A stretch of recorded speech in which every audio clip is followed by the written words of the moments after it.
We finally got our first named tropical systems in the Atlantic last weekend. Anna and Bill on Saturday, Claudette on Sunday, and Bill became a hurricane on Monday.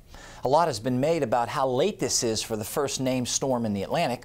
Let's take a look at when tropical storms and hurricanes have been active in the Atlantic in the past. This chart breaks it down by calendar day. Hurricanes in yellow, hurricanes plus tropical storms in red.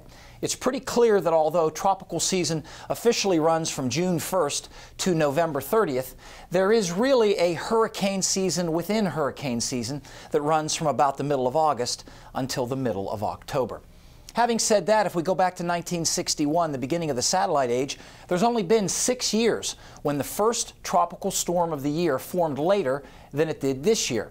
In those 6 years, the average number of named storms for the whole season ended up being 7. The average number of hurricanes was 4.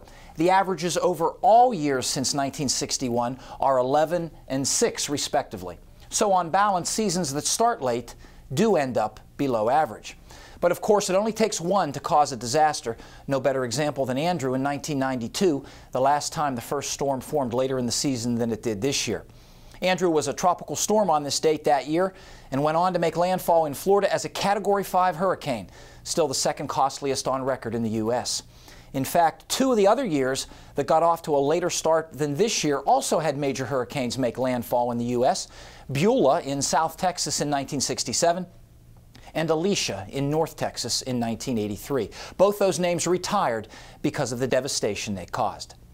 Now, in terms of when the first hurricane of the season forms, this year actually isn't that unusual.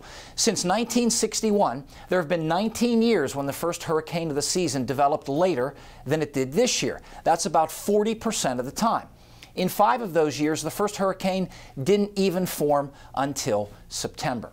Now, of course, you can argue that it's not really the number of hurricanes that form in any given season, but how many affect land. Here's a breakdown by month of all hurricane landfalls in the United States during the satellite era. A total of 70. Just 11 were in June and July. Probably Agnes in 1972 is the most memorable for Pennsylvanians. Things really ramp up in August and especially September. About 2/3 of the hurricanes that made landfall in the U.S. did so in those 2 months. Now, as always, climatology can only tell us so much. In any given year, many factors influence the number and tracks of hurricanes.